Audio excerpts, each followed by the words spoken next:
Okay. So today we will be discussing with a new topic, and the name of the topic is partnership. Partnership क्या होता है?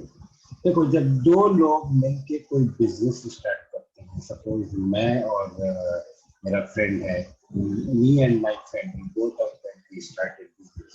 Now what happens in the business is कि suppose करो the total investment for the business is say 5 lakh rupees.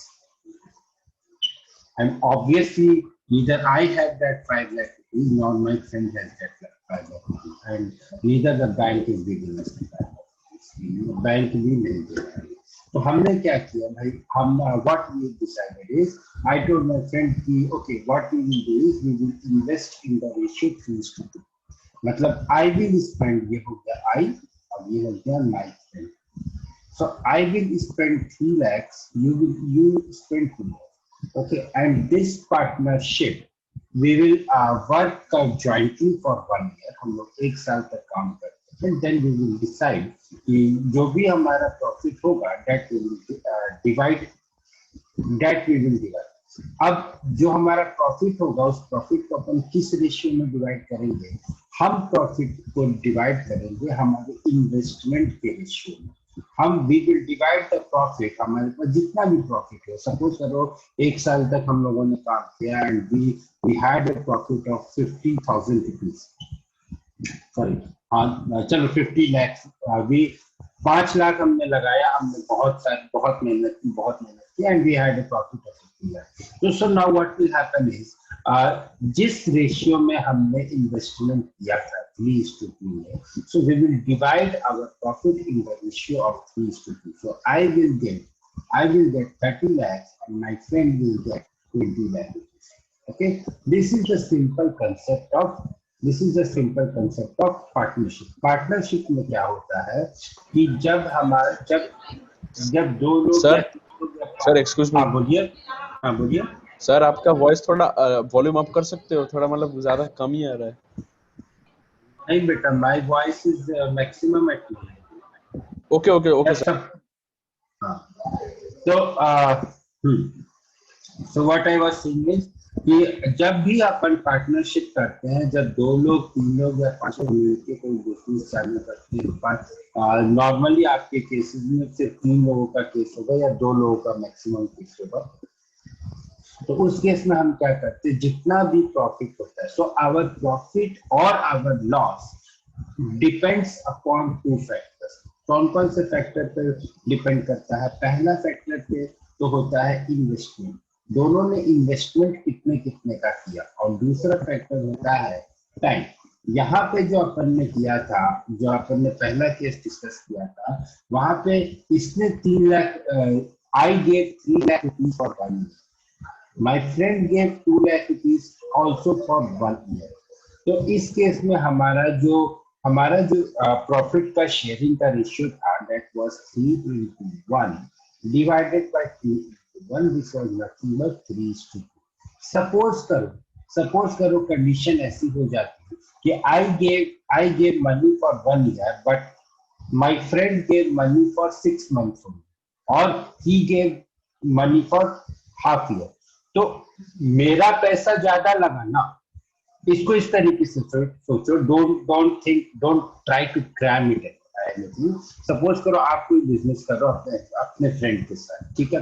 आपने लगाया 3 लाख रुपए, आपके friend ने भी लगाया 2 लाख रुपए. आप लोगों ने 1 जनवरी 2020 में, वो कंसीडर, आप लोगों ने 1 जनवरी 2021 को बिजनेस स्टार्ट किया, ठीक है.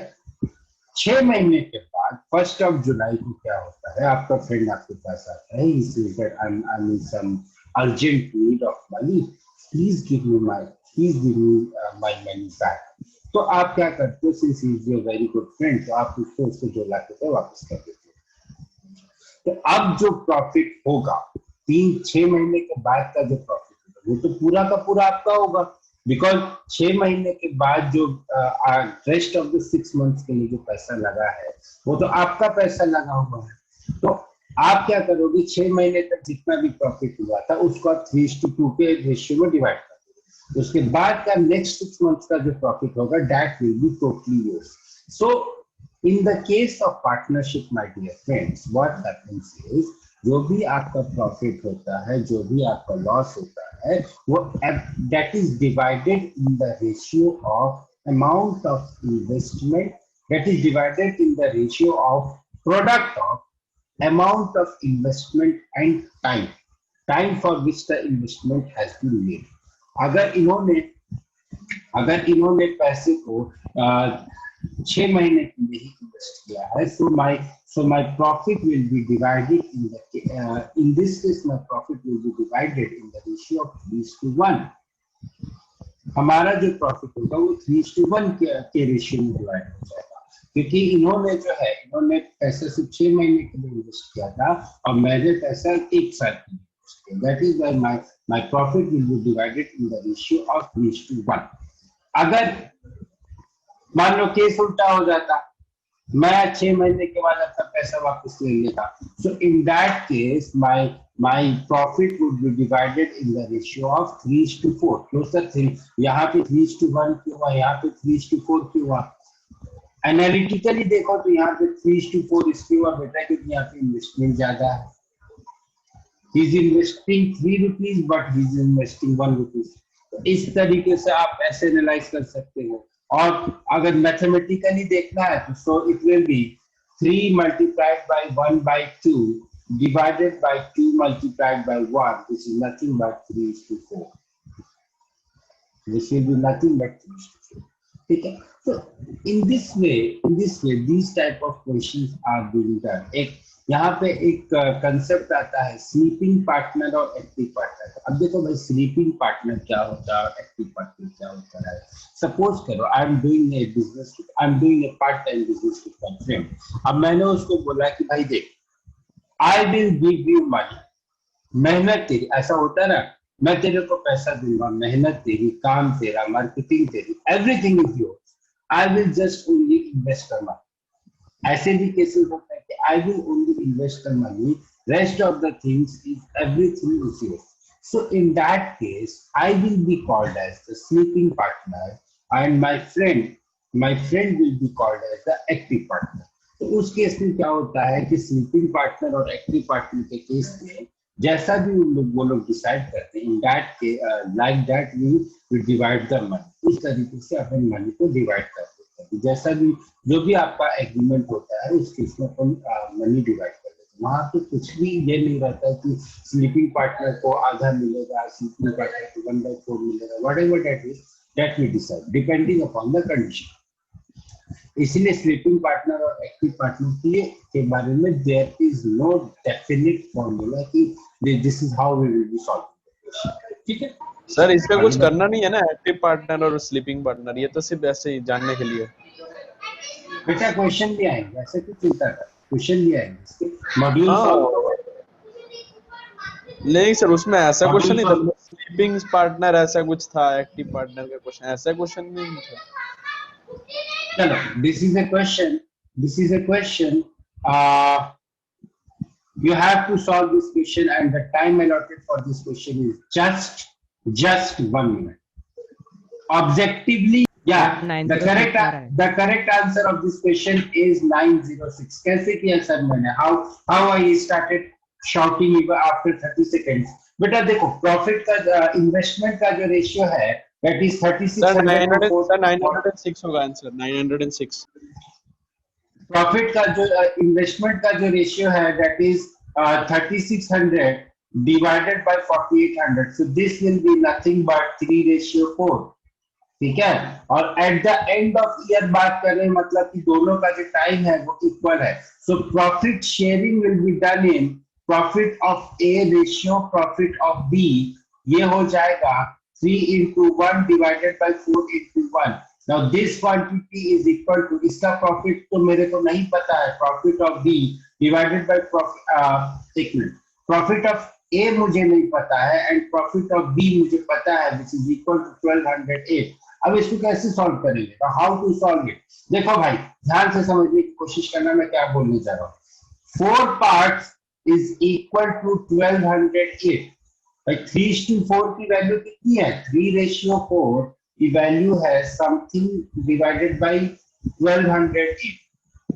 या तो डायरेक्ट मल्टीप्लाई कर लो, एक काम करो क्रॉस मल्टीप्लाई कर लो। This will be 302। अब ये सारी चीजें आपको डायरेक्ट आनी चाहिए, आपको बिना पेन पेपर पे सॉल्व करना सीखना पड़ेगा। So this will be equal to 302. That gives me PA will be equal to 302 multiplied by 3, which is equal to 906. This should be the speed that at least you should calculate the question. These questions are very easy. आपको इन question को solve करने के लिए घंटों नहीं लगाना है और गलत नहीं होना चाहिए। ये नहीं कि सर 902 भी आंसर दे रहे हैं, 907 भी आंसर दे रहे हैं। नो। चलो next question fast. The time allotted for this question is 30। बहुत दिन चल रही है, बहुत धीरे चल रही है। अब भागो, नहीं भागोगे तो दिक्कत होगी। देखो क्वेश्चन क्या है, गोविंद और मुरारी दो दोस्त थे, दोनों ने एक बिजनेस स्टार्ट किया जहां पे इक्वल कैपिटल था। This is very important. Equal capital था। Govind terminated the partnership after 7 months। यानी कि जो मुरारी है, मुरारी का इन्वेस्टमेंट कितने दिनों के लिए रहा? 12 महीने के लिए। गोविंद का इन्वेस्टमेंट कितने दिनों के लिए रहा? 7 महीने के लिए। ठीक है, तो अपन ने क्या सीखा था कि प्रॉफिट या लॉस का जो रेशियो होता है वो investment multiplied by time for which the investment is made, वो होता है। तो अगर if I am representing Govind by G, I G multiplied by TG, IG multiplied by TG divided by IM multiplied by TM will be equal to the ratio of profit of Govind divided by profit of Murari। Investment of Govind और investment of Murari कितना है? Equal है। इससे यहाँ पे कोई मतलब नहीं है। गोविंद का जो वो था ये था इन्वेस्टमेंट था, that was for 7 months। Right down here 7 months। Murari का जो इन्वेस्टमेंट था, यहाँ पे देखो कैसे पता चलेगा सर, कैसे पता कर दिया कि आपने कि मुरारी का इन्वेस्टमेंट 12 महीने का है? गोविंद का तो मुझे पता है कि क्योंकि उसका 7 months का है, because he terminated his partnership after 7 months। Govind Murari का कैसे पता चलेगा? यहां से पता चलेगा sir at the end of the year. At the end of the year word से पता चलेगा कि उसका जो इन्वेस्टमेंट है 12 महीने का है। अब देखो यहाँ पे एक बहुत बड़ी प्रॉब्लम होती है, बहुत बड़ी मिस्टेक करते लोग। क्या करते हैं मिस्टेक? क्या करते हैं मिस्टेक सर कि इसको तो 7 month में लिख लिया, लेकिन यहाँ पे जब आएंगे ना, यहाँ पे वो ईयर लिख, मतलब what they will take it as 1 and then they will say कि 7/7 रेशियो 1 में जो है इन्वेस्टमेंट हो जाएगा, और फिर I don't know what answer तो 6300 और इस तरीके का आंसर हो पाएगा। ठीक है, सो दिस इज रॉन्ग। ऐसी गलती करने से कृपया करके बचें। तो अगर यहाँ पे मंथ दिया है मेरे दोस्त, तो यहाँ पे भी मंथ लेंगे। अब कुछ लोग ये लॉजिक देते हैं, कुछ महानुभाव लोग ये लॉजिक देते हैं कि सर ये यहाँ पे तो रेशियो है ना, तो ये तो कट जाएगा, रेशियो है तो ये तो कैंसिल हो जाएगा। बेटा रेशियो है तो कैंसिल नहीं होगा, यहाँ पे इन्वेस्टमेंट इनटू टाइम का प्रोडक्ट है। Investment into time, suppose this is in rupees, this is in month, तो यहाँ की यूनिट हो जाएगी रुपीज मल्टीप्लाइड बाय मंथ, यहाँ की रुपीज यूनिट हो जाएगी रुपीज मल्टीप्लाइड बाय ईयर और रुपीज मल्टीप्लाइड बाय डे। तो क्या 1 किलो चीनी और 1 किलो आलू कभी कैंसिल हो सकता है? या 1 किलो रसगुल्ला और 1 किलो गुलाब जामुन कभी कैंसिल हो सकता है? कभी नहीं हो सकता ना, इसलिए the unit has to be same. ठीक है, ये छोटी छोटी पर बहुत मोटी मोटी बातें हैं, इन बातों को नॉर्मली लोग इग्नोर करते हैं। So the time for which Muladi had done the investment was 12 months. So इन लोगों का जो रेशियो होगा वो 7:12 का होगा। अब देखो जब आपने 7 को देखा, जब आपने 12 को देखा और जब आपने 7600 को देखा, you should have a smile। अगर आपको यहाँ पे स्माइल नहीं आती है दोस्त, तो आपको बहुत मेहनत करने की जरूरत है। क्यों स्माइल आनी चाहिए सर? मैं क्यों हंसू सर? इसलिए हंसोगे सर कि 19 parts is equal to 7600, therefore 1 part will be equal to 400। अब बेटा 19 4 जा 76 होता है, ये पता होना चाहिए। 19 4 जा 76 होता है, ये नहीं पता होगा, जाके टेबल याद करो। तो एक पार्ट की वैल्यू आ गई आपकी 400। तो अब प्रॉफिट लिख दो। तो गोविंद का जो प्रॉफिट था वो कितना था? कितना था? This was for 7 months। 7 into 400 which is equal to 2800। और अपना ये जो है मुरारी, इसका जो प्रॉफिट था that was 12। 12 into 400 which is equal to 4800. तो इनको जो 7600 रुपए का प्रॉफिट हुआ था that will be divided in this section. That will be divided in this section. ठीक है? So this is how we are supposed to solve the questions of this topic. इस टॉपिक के क्वेश्चंस को अपन को ऐसे ही करना होता है. ठीक है? चलो. Now I will not deal with this question. You have to try this question. And then in the next class when we will meet, I will ask you whether you solved this question or not. Or what you can do is the video where I upload, the platform where I upload the video, you can write your answer in the comment there. I will see. Chalo, just take the screenshot of this. Just take the screenshot of this question fast. ले लिया सबने?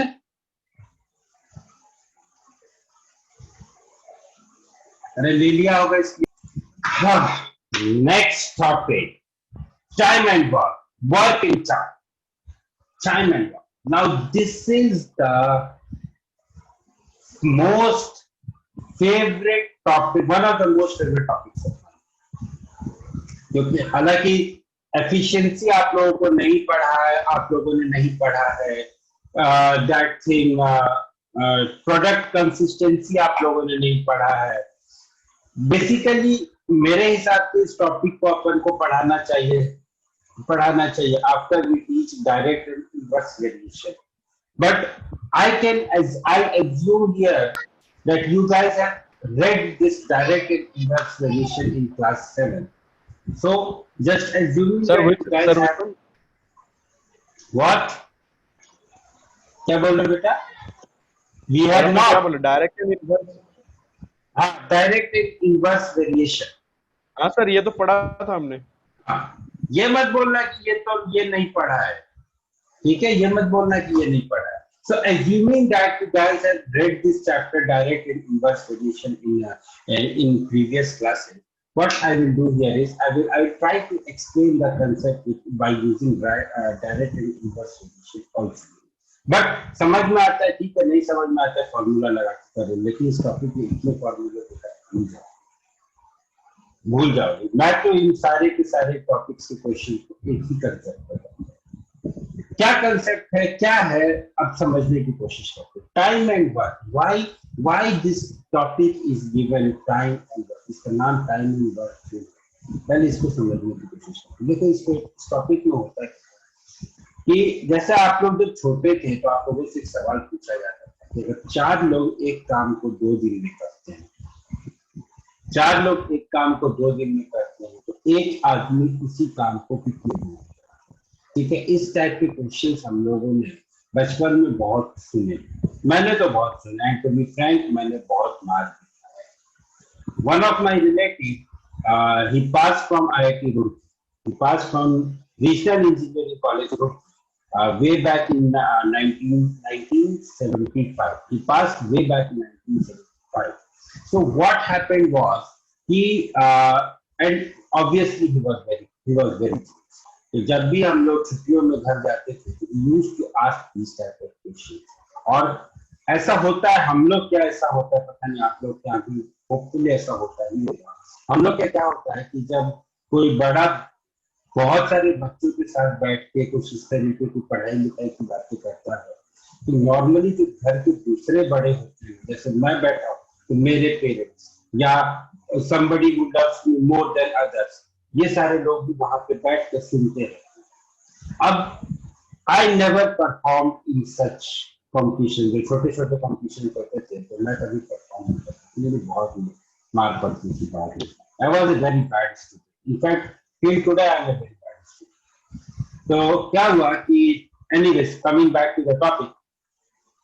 So work time and work में कैसे कैसे question आते थे. अगर 4 लोग एक काम को 2 दिन में कर रहे थे, एक आदमी कितने दिन में करेगा? मैं हमेशा इसका आंसर 2 दिन. मैं हमेशा इसका आंसर 2 दिन करता हूँ. Question again I am repeating. If 4 people can do a work in 2 days, then how much time will one person will take to do that work? Come on, give me the answer. कितना answer है? 8 days. 8 days. 8 days. Everyone is agree that the answer will be 8 days। ठीक है। Yes, जब सब लोग जब आप लोगों ने इस एलिमेंट्री क्वेश्चन का आंसर दे दिया, तो my dear friends, I can assure you इस टॉपिक को पढ़ने में आपको कोई दिक्कत नहीं। क्यों? क्योंकि मुझे ये क्वेश्चन नहीं समझ में आता था, लेकिन मुझे इस टॉपिक को पढ़ने में कोई दिक्कत नहीं हुई। तो at the starting I can say that you guys are much better than me. तो चलो स्टार्ट करते हैं। टर्म एंड वर्क में देखो बेटा होता क्या है, work is defined as the amount of, now here we are not going to talk about the physics definition of work, the force or distance का dot product या cross product whatever it is, we are not going to talk about that. Work is defined as the amount of job assigned or the amount of job actually done। मेरे को जो job assign किया है या जो job मैंने किया, वो जॉब मेरी इस टॉपिक के हिसाब से वो जॉब मेरा वर्क कहलाएगा। ठीक है। वर्क को हमेशा हम लोग 1, 2 या किसी ऐसे होल नंबर्स के टर्म में ही काउंट करते हैं। ठीक है। वर्क की अगर हम यूनिट की बात करें तो physics says that the unit of work is joules and everything. Here the unit of work will be man days or man hour or man minute or machine hour। In general, the unit of work is man or machine multiplied by number of times it is a number of hours, a number of seconds, a number of minutes it is work। So this is the unit of work।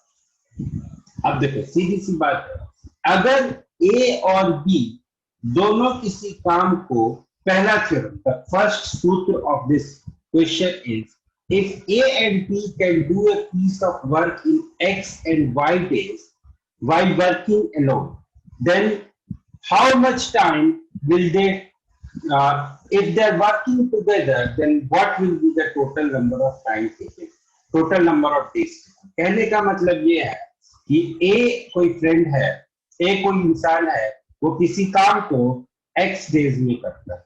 ठीक है। B जो है वो किसी काम को Y days में करता है।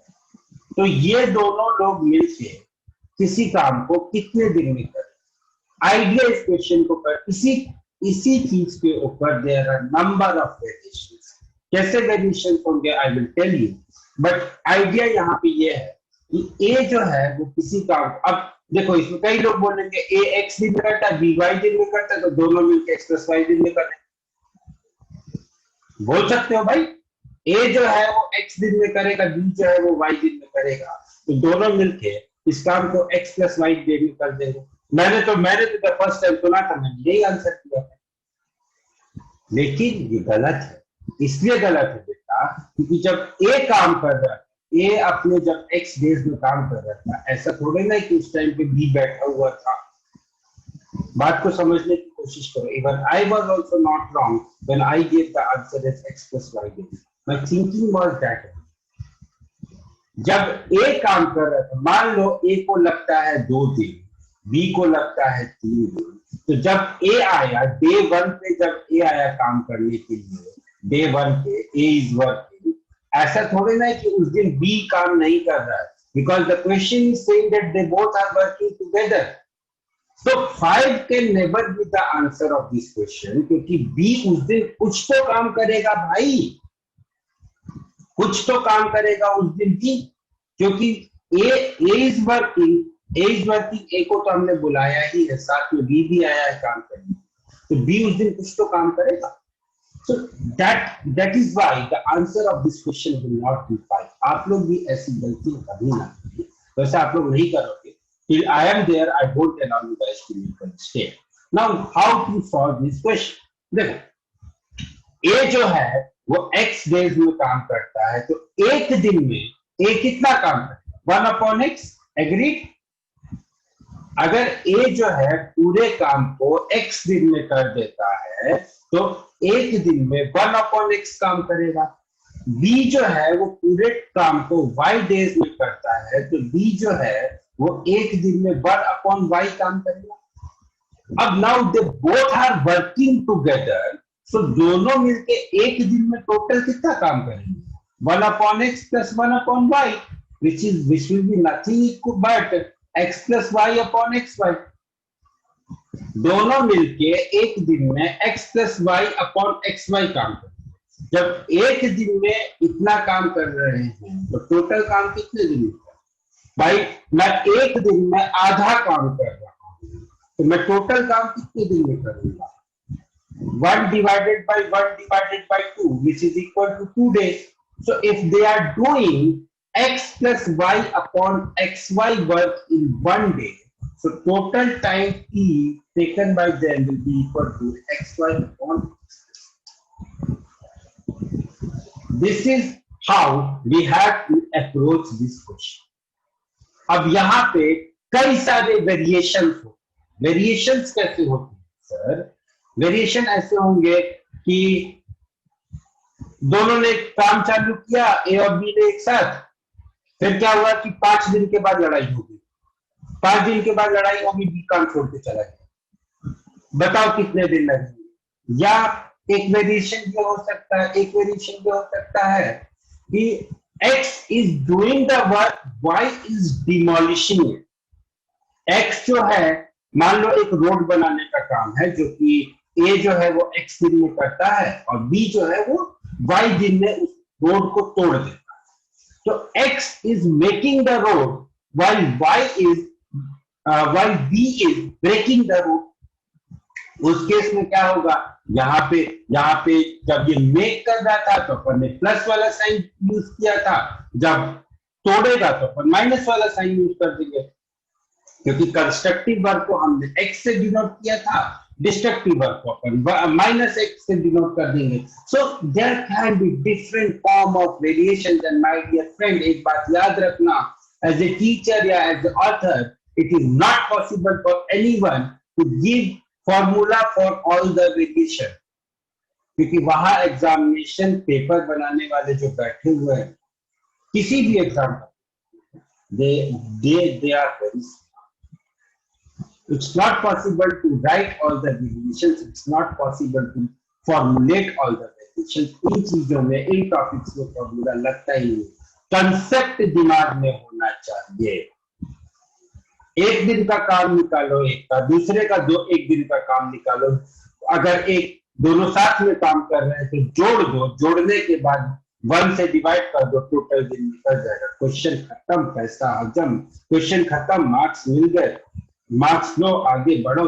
रिसर्च थोड़े ना करना, पीएचडी थोड़े ना करना टाइम एंड वर्क पे। मुझे पीएचडी करके डॉक्टर अनिमेश थोड़े ना बनना। अब यहाँ पे 3 लोगों की बात आ जाती है कि अगर 3 लोग जो है किसी काम को x, y और z दिन में करते हैं, they are working alone, then the total time they will take will be equal to 1 divided by 1 upon x plus 1 plus 1 upon y plus 1 upon z। यहाँ पे 1 divided by x plus y plus z करके अपनी बुद्धिमत्ता का परिचय ना दें। This will be 1 divided by 1 upon x plus 1 upon y plus 1 upon z. Why it will be? We have already discussed that in detail. चलो सवाल आता है। एक मिनट, सवाल करने से पहले any questions? If you have any questions, please ask. Any questions, my dear, please?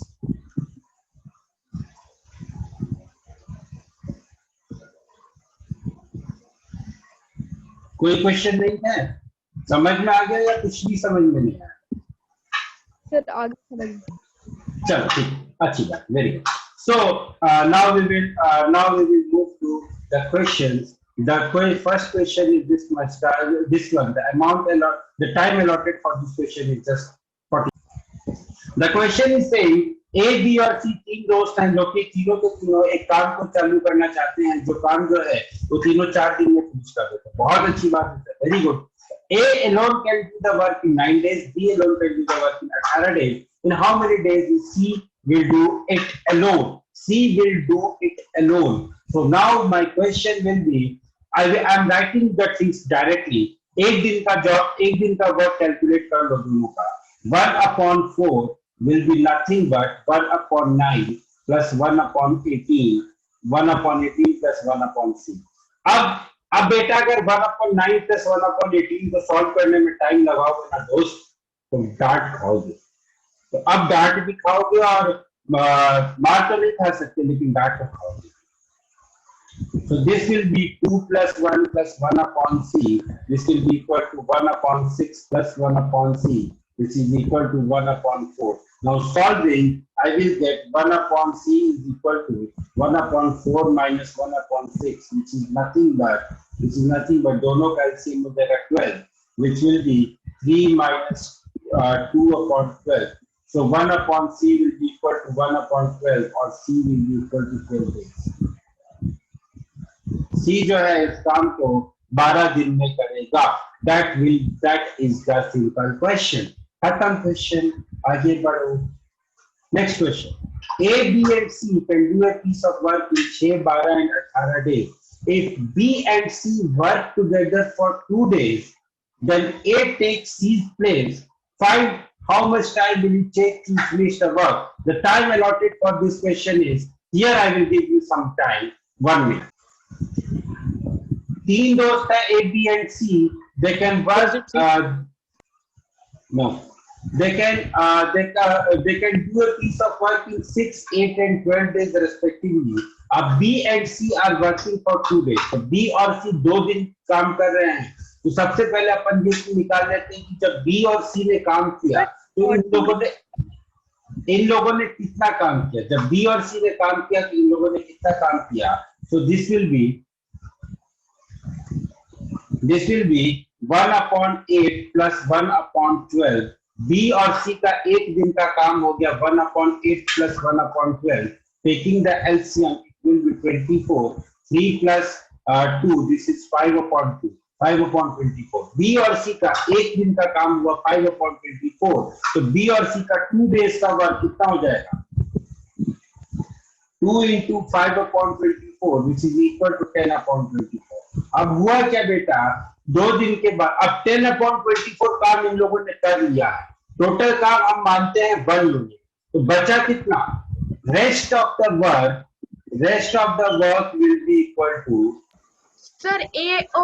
Sir A take करेगा ना सर, उसके बाद 2 डेज लगेंगे और टोटल 4 डेज लगेंगे. 1 upon 10 upon 1 minus 10 divided by 24, which is equal to 14 divided by 24. So this much of work is left. अब हुआ क्या, how long will it take. तो अब क्या किया इन्होंने कि A जो है वो C की प्लेस पे आ जाता है. ठीक है भाई, A को C की प्लेस पे ले आओ. So 14 upon 24 will be equal to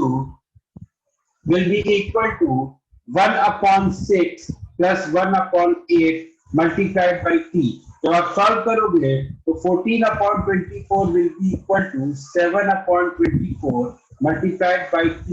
That gives me T is equal to 2 days. तो इस क्वेश्चन में since here it is not clearly mentioned कि how long मतलब टोटल कितना टाइम लगा है या टोटल कितना टाइम लगा है या फिर इसके आने के बाद कितना टाइम लगेगा, but we can take both the means. How long में ऐसा भी हो सकता है कि टोटल कितना टाइम लगा. तो ऐसा पूछते हैं, if the option is given as 4 days, then you have to mark 4 days. अगर ऑप्शन में आपको 2 days दिया हुआ है तो you have to mark as 2 days. ऐसा नहीं होगा कि आपको 4 days और 2 days दोनों किया. अगर 4 days और 2 days दोनों किया होगा तो आपको क्लियरली मेंशन किया. ठीक है, तो अगर ऑप्शन में आपको 2 days दिया हुआ है you have to mark 2 days because they will take 2 more days to finish the work.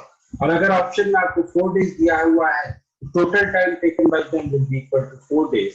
और अगर ये क्वेश्चन आपको सब्जेक्टिव में आता है, you have to solve this question and you have to write that B and C, A and C will take 2 days and total time taken for the work will be equal to 2 plus 2. ठीक है, इस तरीके से आपको इस question को solve करना है. कुछ सूत्र हैं, कुछ फॉर्मूले हैं, पढ़ लेते हैं. जैसे I don't believe in using the formulas, पर ठीक है आप लोग के लिए पढ़ देता हूँ इन फॉर्मूलोज को. क्या है फॉर्मूला, क्या कहता है कि A can finish a work in X days and B is K times as efficient as A, then B will complete the work in X upon K days. कहने का मतलब ये है बेटा कि सपोज करो मैं और मेरा एक फ्रेंड है, ठीक है, me and my friend. Again I and my friend. My friend completes the work in 2 days. My friend completes the work in 4 days. And I complete the same work in 2 days.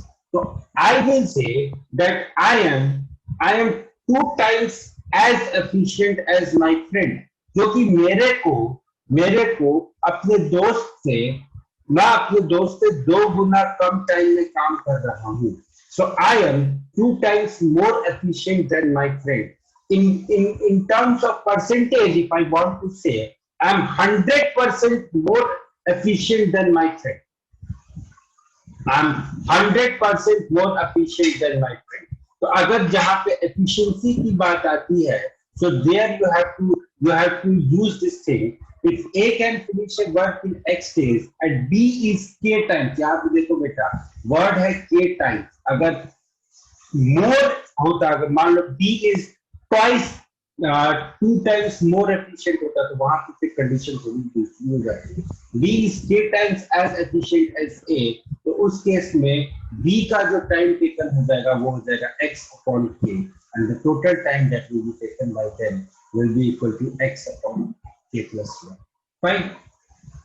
Next is, if A is K times as good as B and takes X days less than B, तो इस case में अगर K जो है वो B से X क्या बोलते हैं K टाइम्स अच्छा है B के, मतलब A is more efficient than B and A takes X days less than B to finish the work, इस केस में हमारा फॉर्मूला हो जाएगा that will be this one, that is KX upon K square minus 1. मुझे तो ये फॉर्मूले याद नहीं रहते, अगर आप लोगों को याद रहे तो आप लोग अप्लाई करो.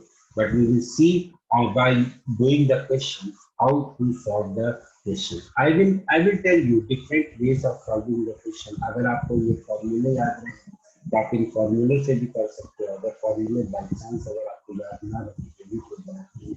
क्वेश्चंस बड़ी आसानी से होते हैं. क्वेश्चंस को इतना माथा पच्ची करने की जरूरत नहीं, इतनी मगजमारी करने की जरूरत नहीं, इतनी मगज मैथमेटिक्स पढ़ रहे हो बेटा, सोशल साइंस का सब्जेक्ट नहीं पढ़ रहे हो कि इंडिया का लैटिट्यूड का है, इंडिया का लॉन्गिट्यूड का है, कौन सा स्टेट कहाँ पे है, ट्रॉपिक ऑफ कैंसर कौन सी स्टेट से कौन सी स्टेट से गुजरता है, ये नहीं याद कर रहे हो, आप समझ रहे हो.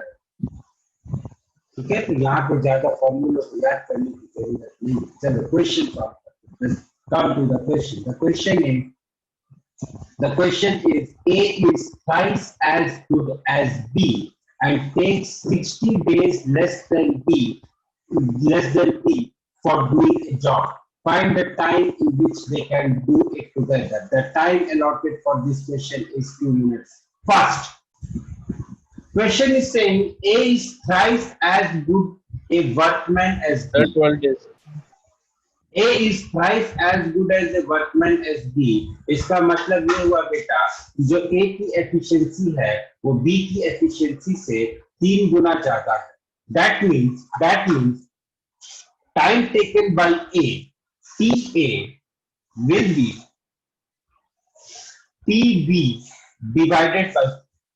अगर मैं मेरे दोस्त से 2 गुना ज्यादा एफिशिएंट हूं और अगर मेरे दोस्त को 5 दिन लगते हैं किसी काम को करने में, तो मुझे उसी काम को करने में 2.5 दिन लगेंगे. तो since A is thrice as good as B, so if the time taken by B is T, so the time taken by A will be equal to T by 3. Now, according to the question, the difference between times in which they do the job is 60 days. Therefore, PB minus PB divided by 3 will be equal to 60, or I can say that PB will be equal to 90 days. That means B को उसी काम को करने में 90 दिन लगेंगे, तो A को उस काम को करने में कितने दिन लगेंगे? TA will be equal to 30 days. अब पूरे काम को A को करने में 30 डेज लग रहे हैं, B को करने में 90 डेज लग रहे हैं, तो निकाल दो भाई together how much time they will take. So together they will take 1/30 plus 1/90 which is equal to 90 LCM हो जाएगा 4/90. So they will finish the job in